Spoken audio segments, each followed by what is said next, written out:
Olá pessoal, tudo bom? Retornamos aqui com o nosso terceiro vídeo da saga, certo? Até o Ano Novo Maia.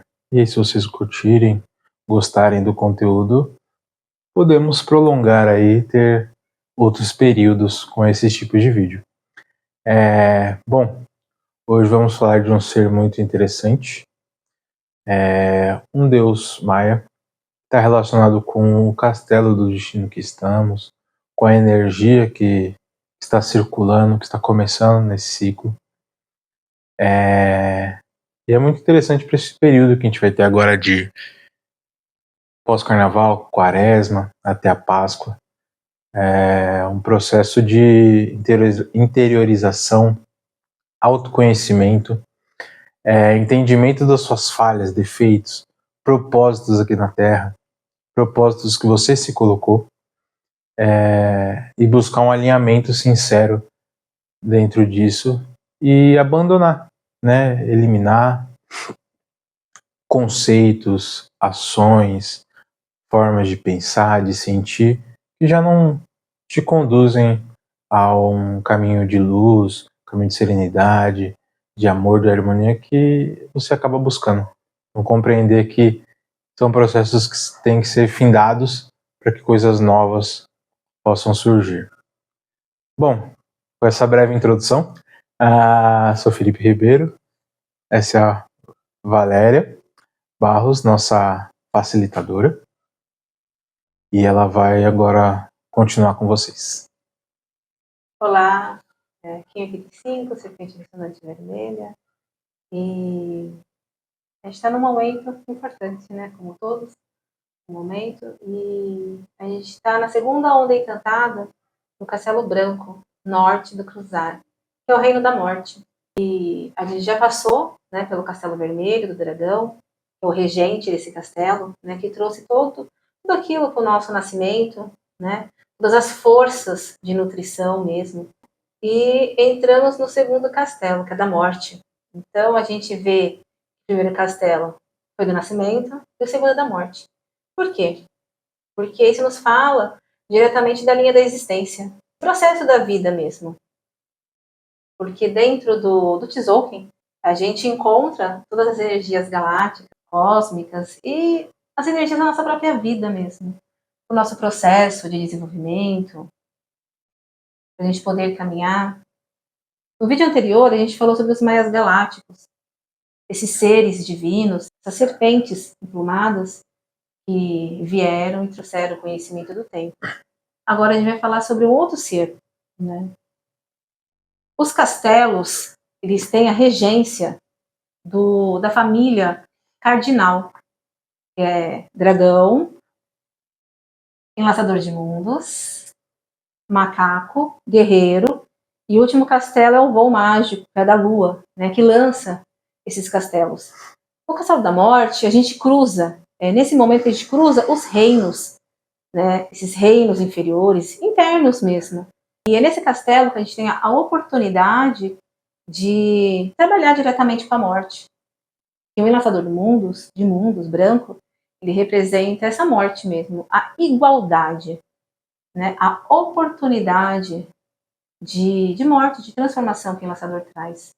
Essa conexão entre mundos, que todo mundo vai passar. Isso é inevitável. A morte física é um processo natural da vida. E esse enlaçador, ele não apenas fala dessa morte física, mas fala dessa morte, daquilo que a gente vê dentro da gente que não corresponde a um caminho espiritual, né, de iluminação, de transformação interna, para a gente aprender a ser pessoas melhores. É essa oportunidade que a morte nos traz, de morrer aquilo que não serve mais, e nascer um novo. Todo dia a gente passa pelo processo de morte. É um dia a menos, é um ano a menos, é um mês a menos.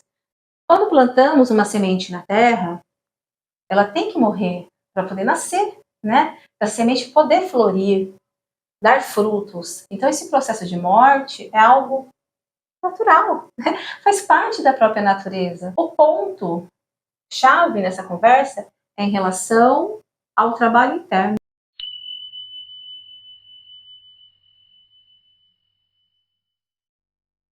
Yun Simil, o mestre da morte. Yun Simil, o senhor da morte. Também era comumente chamado de Apu, um ser malévolo associado à guerra e aos sacrifícios. Ele era representado com a cabeça e o corpo um tanto emaciados, a barriga inchada e manchadas de decomposição. Na mitologia maia, ele é o deus e rei de Xibalba, o submundo. É adornado com sinos e olhos de mortos no cabelo, nos pulsos e nos tornozelos. E ele era considerado o chefe dos demônios e reinava sobre o mais baixo dos 9 submundos. Seus companheiros são o cão, o pássaro Mua e a coruja. Todos considerados criaturas de mau agouro e morte. Outros deuses também associados à morte têm um símbolo semelhante a um sinal de porcentagem e um olho de morto em suas bochechas. O deus jaguar e os Botico, 9 senhores da noite, completam esse grupo de deuses associados à morte. Não apenas à morte do corpo físico e aos estados pós-mortes, mas também à morte de nossos agregados psicológicos. Esses deuses da morte, com seus elementos e adornos, são apenas uma representação desta etapa final da vida que todos teremos que enfrentar em algum momento. No entanto, em seu aspecto interior, são seres infinitamente misericordiosos e atuam de acordo com as leis naturais e cósmicas, cumprindo um papel que lhes é atribuído.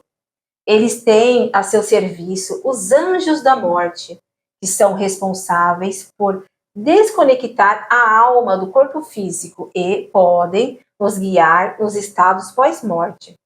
Enquanto os anjos da vida trabalham conectando a vida a um óvulo fertilizado. Por outro lado, são também partes do ser, encarregadas de nos instruir nos processos íntimos da morte, dos defeitos psicológicos. O fato de declararmos guerra ao ego que carregamos dentro de nós implica que estamos em estado de alerta constante. Temos que passar por muitas noites escuras, noites de batalhas contra esses inimigos do nosso ser e da nossa Mãe Divina. São os senhores de Xibalba, como afirma a mitologia maia. Contudo, o ego é uma realidade tremenda que vivenciamos a cada instante. Sua figura é frequentemente associada ao Deus da guerra e dos sacrifícios humanos. Precisamos sair vitoriosos das guerras internas contra nossos inimigos ocultos. Os maias acreditavam na imortalidade da alma e em uma vida após a morte, de acordo com a maneira como o falecido havia vivido. Ele era recompensado ou punido após a morte. Se suas boas ações superassem as más, ele ia passar férias nos paraísos naturais. Se suas más ações superassem as boas, sua alma era enviada ao submundo, governado pelos senhores de Xibalba, um lugar de tormento, sofrimento e dor. Seus mensageiros eram as corujas. É muito interessante, né? Porque precisa de alguém para fazer esse trabalho. É um processo de morte, graças a Deus a gente tem a morte, porque imagina se a gente nascesse aqui e ficasse vivo para sempre, né? Não ter o processo da morte, da oportunidade de renovação, né? Porque se a gente pensar no aspecto de uma vida com diversas existências, então a cada existência que eu retorno aqui, que eu venho aqui, eu tenho uma nova oportunidade. Agora, se eu tivesse uma vida com uma existência só, o quanto que eu não acumulo de coisas no decorrer dessa vida inteira, se não tivesse essa morte para cessar e eu poder ter um recomeço, eu não conseguiria vencer. Né? Tá aí o próprio dia. A gente tem um dia. Fim da noite, chega, é um novo dia. Tanto que a gente fala, aquilo ficou no passado, ficou ontem. Isso foi ontem, hoje é um novo dia, é uma nova oportunidade. Esse processo de morte, precisa ter alguém para recolher esses lixos, né? Fazer um trabalho para que, quando a pessoa não faz consciente, de ir lá e fazer essa eliminação consciente, porque quando ela mesma trabalha com isso, não sobra lixo, né? E aí poderia ter uma outra forma desses seres atuarem. Mas agora, muitas vezes, na humanidade como um todo, não há essa consciência toda de ir lá e conseguir transformar o próprio lixo. E é só simplesmente largado, muitas vezes. E tem esses seres que vão lá para realizar esse trabalho. E aí o aspecto dele, né, às vezes acaba não sendo tão bonito assim, porque também é como se fosse um uniforme, né? Uhum. Como é que ele vai perambular por esses meios, trabalhar com essas energias? Ele tem que usar o uniforme de acordo para poder realizar esse trabalho. Então é bem interessante. Sim. É muito interessante mesmo. É um uniforme, né, para entrar nessas regiões, lidar com o lixo dos outros, precisa estar camuflado, né?